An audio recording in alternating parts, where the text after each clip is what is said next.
right, everybody, welcome back to Spartan from the Inside. We are here today, Wednesday, May the 13th, and today joining us for his first podcast episode is Troy Spencer. And no, you did not hear that wrong. I did not say Tyler Spencer. This is Troy. Troy is the better half or better third of the Spencer crew. We're just going to say that because he's here, and that's what we're going to go with. We had Tyler on yesterday talking about DECA and the new venues this year and DECA Denver coming up. And so Troy has joined the ranks of the event director crew with Spartan and the TM side and all of that. And so get to do your first podcast today with me, and we're going to talk about Poconos. Poconos, Blue Mountain, Pennsylvania. I think this was one of the first, probably maybe like the second venue that I ever went to when I first started 11 years ago. Went down as just support for the weekend. And again, from the very first time I was there, it's literally been one of my favorite venues on the list every single year. And we've been going longer than I've been here. So I'm in year 11, so at least 12 years that we've been there. It's an awesome little venue, right? And again, Troy, you've been there enough. You've seen feedback over the years, right? It's pretty famous in the Spartan land, right? In the world of Spartan, as far as venues go, right? Because while we only do a super sprint there, it's probably in the top two or three hardest super sprints that we've got, right? Would you Oh, agree? absolutely. Oh, without a doubt. Yeah, Definitely excited about getting to be the event director for such a hard race, and yeah, definitely looking forward to keeping that status quo, as we'll say, yeah. making You have sure to. everyone knows this is one of the races Spartan's all about, Yeah, making sure it's hard. I agree. Yeah, I mean, and again, like there's just some points or some parts of this venue. I mean, here's the thing. Like here's the way I describe Palmerton, right, or Poconos is what we call it now. Is you're either going up or you're coming down, right? There's very little going side to side on this mountain, like where you're crossing across the mountain, right? You come down and you hit that rolling mud and dunk wall that's been in the woods over there forever. You come out and we utilize that water reservoir. Usually put dunk wall in there or something. But again, that's about the only time you run across the mountain. Like everything else is like you're climbing or you're descending, right? Yeah. And there aren't any slopes or hills on the mountain that are just easy ups or easy downs, right? I mean, what are your thoughts on? Yeah, I 100% agree. Just, Okay, I mean, just the whole start of the race, just straight up the mountain. So excited about that, and just yeah, no, I 100% agree. It's definitely a lot of up, down. Pretty much you go to the top, do a couple obstacles, go to the bottom, do a couple obstacles, and we send you right back up. So yeah. So this is your first adventure here, right? You're coming off of Seattle, and you've had a couple other events already under your belt as the event director. This is your first time as the event director for Poconos, and you've been there in the festival manager capacity or the festival capacity prior, correct? So what's your yes. favorite part about this venue? What do you like about the venue? Oh, I think one of my favorite things about the venue is the people who operate it. Yeah, Just the venue itself, they're so beyond nice. They make sure we have everything we need to have a successful event, and I think that's really important. But then it just the scale of the mountain. Once you get there and you see it walking through festival, and you just look up and you just know that that's what everyone's got in store for them. It's just awesome to see. yeah, Just how brutal it is, and then just the options for like the festival flow throughs. They go up the mountain, they come back down, they're in festival, do a couple obstacles, and go back up, and you just get to see everyone like, you know, that Yeah. moment where they're like, this is it. I gotta keep pushing because, the next time I'm down in festivals, the finish line. So Yeah. it's Yeah. I definitely think. awesome to see. I love. Yeah. I think the people, in, partly because we don't communicate it, right? Rarely do we, or talk much about it. But I think it's super important that we really kind of talk about or call out these venues where we have these relationships, these long-term relationships with the venue POCs, right? Points of contact. And this is, you said it, this is one of them. And I think that's one of the things that's one of the reasons I like the venue so much as well is Jim Daly, who basically runs the mountain, right? He's the kind of the manager of the entire property. He's been there forever, and again, he's got such an amazing team. They do so much for us. They do so much for the events, and people don't realize, right, that when we show up there, the venue staff is really kind of the part of the Spartan team for the duration of the event while we're there, and especially here. There's a few of them I think we can really kind of call out, like here. Fayetteville is another great one. Bruce Hamill in Fayetteville. I mean, he's staff when we show up, right? And so Yeah. Jim and his team at Palmerton are the same way, right? They're staff when we show up, and they do so much for us and are so critical to the execution of the event. It's nice having those types of relationships, right? So Yeah. I think the other thing that's unique about this venue is, right, it's one of the few ski resorts or ski mountains we go to where, like, it's kind of backwards. The lodge is at the top of the mountain, right? And then everything else starts at the bottom of the mountain. Now they have infrastructure at the bottom of the mountain, right? They have summer camps, they have a massive mountain biking facility here now that's just grown and grown and grown over the years. And so that's all situated down low at the bottom, but the actual lodge is up at the top, which we just don't see a lot of. So, point being is for anybody going, if you get a chance at the end of your race day, either Saturday or Sunday, right, go up to the lodge. They got a wonderful restaurant up there, great vibe. If you get done early enough, go up there and get lunch, and you can probably get a chance to see the other people suffering on the mountain while you're enjoying, a cold beverage and some good food. So it's course usually runs pretty close to the lodge up there, where at least if you're sitting outside, you can see what's going on. So let's talk a little bit about logistics for Poconos, right? And so when I say logistics, we'll start at the beginning. Like, I'm getting up, I'm staying in Allentown or Bethlehem or wherever. I head out, right? First thing I'm going to interact with is parking. Uh, for those that have been here before, they know, but for those that haven't, Troy, um, parking pretty good, all down at the bottom, all on site, off site. What are we dealing with parking wise here? Yeah, parking here, I'll be on site, all paved and gravel parking lots at the bottom of the mountain. And it's just a short little walk around to the, like you said, the infrastructure at the bottom of the mountain for the summer camps. You just walk right around that, right into the entrance of festival. That's all handled by the mountain staff, which is awesome, with just one of our parking managers working as like a liaison between the two Yeah, teams good. for better communication. So nice, Yeah. easy parking situation. Yeah, and a short walk over to registration, right, in the festival area from parking. If you're in one of those closer fields, Yeah. then you're literally walking right through the tree line, and you're literally standing almost right in festival and at registration. So, all right. So, again, it's like anywhere else. I would have to believe, if we talk about getting there early, how important is getting there early? And when I say early, how early would you recommend somebody getting there if their heat's at 7:30 or 8 o'clock or 9 o'clock? How much time would you give yourself arriving on site here to get situated and I guess not put yourself in a bind?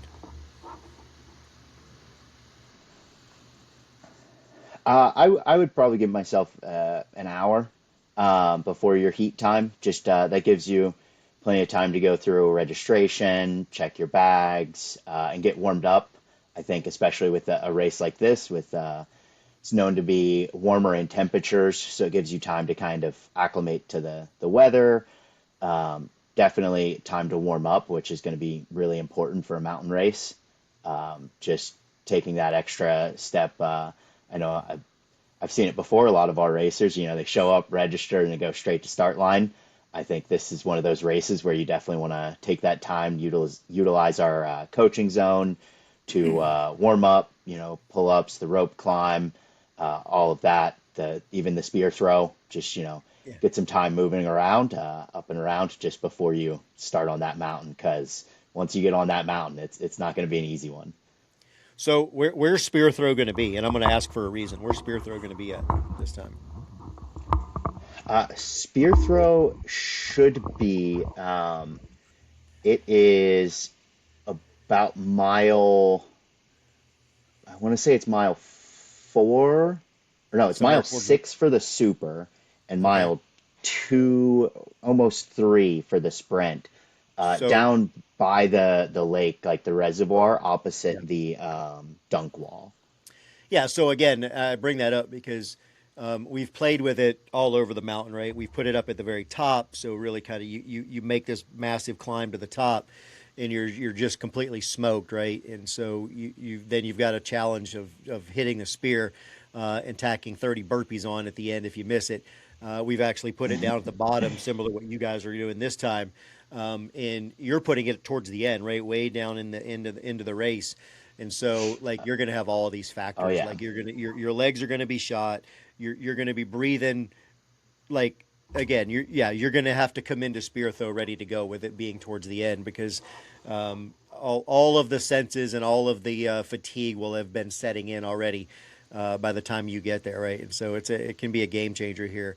Let's talk a little bit about some of the obstacles, right? And so spear throw aside, Poconos is really known for one thing, right?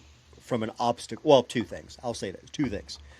It was one for a long time, and then we added an obstacle that's permanent there that we build out when we get on site. And we'll talk about ape hanger, right? And so again, ape hanger is going to be is just on the super, correct? Yes, ape Yeah. hanger just on the super. Okay. Should be about 6 miles in, like right Okay. at 6 miles. Okay. So, Yeah. So again, if you're doing the super, right, and you've never done ape hanger, there's not another obstacle like ape hanger. There's just not, right? It taxes oh everything. no. You've got to be able to climb up a rope out of the water, by the way, because the pit is filled with water, right? You got to be able to climb up the rope wet. You've got to be able to transition from the rope to the incline side of the rope ladders, right? And then you work your way up to the peak, and then you transition to the decline side of the rope ladder, and you work your way down to the other side, drop in the water, and climb out. So that it's again it's challenging, and it's not like ape hanger that we've built at some of these other venues where it's not built with the water, right? You get into that water, and that can be a game changer for this obstacle there, right? So that in itself is challenging. The bigger or better obstacle that I think Palmerton and Poconos is more known for is that sandbag carry, right? The sandbag carry on a double black diamond is kind of a Oh game yeah. changer right there, and you can be great at everything, right? You can be phenomenal at any obstacle in the arsenal that we've got out there, right? But when you start the transition up this double black diamond with those sandbag or the sandbag or those sandbags, it is it makes you contemplate all the things that you've done up to that point, right? And you start really taking evaluating all of your life's decisions, like why did I do this? Why am I here? And so you got to overcome some of that mental game. So, and again, we've talked about it when I was looking at your design for this course, right? And having it there, and so and it's a little bit different on Sunday for the sprint than it is on Saturday for the super, right? So the super gets the full Yeah. the full bang for your buck on this sandbag carry, right? And so I Yep. think I think it's one of those things that you can't talk enough about having people be prepared for that. For those two Oh yeah. obstacles because they're definitely unique to this venue. So, any thoughts on anything else that you may be throwing out there? Any other surprises that people may be uh, not tracking on that may get them excited? Yeah. I think a lot of people who've run this year, may know that we're trying out some new combinations Yep. with our obstacles. In Seattle, on our or on our bucket carry, we had a couple of overs, so people had to go over a little small little hurdle with their buckets, just to add a little challenge, and we had like a downhill barbed wire crawl with the sandbag. So we're definitely looking to throw out Nice. some combinations here. I think a lot of people might have seen this one in Jersey that we're planning to have here in Poconos. So if they got to experience Jersey and all the fun they had there, they might know what's coming for them. But I definitely think we're excited, and the team's excited to throw out some new combinations and challenge people in new ways. Nice. Yeah, it's again, it's yeah. There's going to be some good stuff here. It's yeah, it's always going to be a good event. Let's shift gears a little bit. Let's talk about weather, right? And kind of, and again, I know we're still a little ways out from being on the ground for the event, but at the same time, as an event director, you're already looking at weather and trying to kind of get an idea because it has so much to do with how we plan for for water stations and all of those things, right? And what are you guys looking at for weather, or what is the early indicator telling us weather wise? Right now, it's early July in the Poconos area. It's going to be a hot one. Humidity's up there in the 70 to 80%, and we're looking at temperatures in the 80s to low 90s as of right now. So it's definitely looking like a hot one. Yeah, So be prepared, bring extra yeah, water, hydration packs. I highly recommend a hydration pack, even on the sprint. We're going to have plenty of water stations, but those water stations come, like at the top of the mountain or the bottom of the mountain. It's really the only way we can get things in there. So while you're on your inclines and declines, it's important to still be able to yeah. hydrate. Man, I agree. Yeah, so often we've been there, and man, it's yeah, it gets hot. That's all I can tell you. And starting your hydration plan for this event the week before is probably the best tip I can give when it comes to that. So let's talk about local, just kind of the area that this is in, right? So it's about 15 minutes from like Bethlehem, Pennsylvania, in that area, not far from like Hershey and those things. So it's a pretty cool area, right? There's actually a lot to do there. The only reason I bring that up, if anybody's going to be there like over the 4th of July, there early, or if you're local, they have a minor league baseball team there that plays in Bethlehem called the Iron Pigs. Uh, Awesome team, awesome facility. They have a great stadium. And what's really cool is, and again, I would just say look at the schedule. If they're playing at home on the 4th, they always have a really good 4th of July event, right? Baseball game, when it's over, they used to clear the field, and then you could literally go out and sit out on the field before and watch the fireworks from actually sitting on the field, which is awesome. So I know I've taken the team out to the game a few times when I've been there for the 4th. There's that to do. Like I said, not far from Hershey, Pennsylvania, and even just Bethlehem and the Allentown and that area is just a really cool, older area, and there's a lot of things to do around there. So, um, what are we thinking? Or what's festival looking like as far as any unique partners that are different than what people would be seeing? Again, if they were in Jersey, are they going to see somebody different there, partnership related? Yeah, actually, we have a number of cool partners. One of the big ones is St. Luke's. Yep. They come out. They've been there the last few years. I know they were Yep. there when I was there, almost as like a presenting sponsor. Super cool to have them there. Very unique, like hospital. They do a lot of work in the community, and we're glad to have them there. And it's really an awesome activation they set up. It's got 20 by 20. It's big. They do all kinds of stuff in there, so that's cool. And then as always, we have like our national sponsors like the Border Patrol, looking like we'll have the Air Force here. Nice. Um, Hopefully, we have a good idea of the Navy and their extra mile The extra mile. setup Yeah. for Poconos as we get closer. Yeah, Yep. Should be in full swing by the and time we get to that's another Poconos one with that. we're looking for. It's going to be a fun extra mile here. Yes, it is. We've got a lot of room to work with and a real nice mountain. So, Yes, you do. I saw if and what's on then the map comes to fruition, then yes, it'll be the extra mile will be definitely extra for sure. Good stuff. All right. So anybody coming if this is their first Spartan event that they're coming to, right? Any words of wisdom, any nuggets from Troy's brain that you would share with a first timer coming to Poconos, whether they're running the super or the sprint? What would you tell them? oh man, things I think my first Spartan race that I ran was also on a ski slope in Virginia, Wintergreen. Uh, Don't you the say the that name and hardcore people are Spartans going to that have be been here for that's a while, they know that. all the comments are going to be about wintergreen.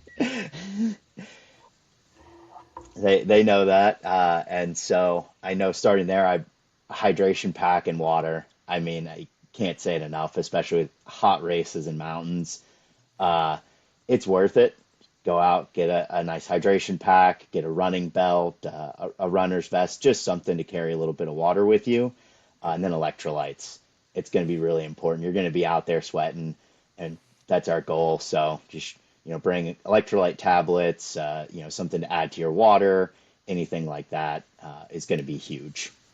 Yeah. No, I agree.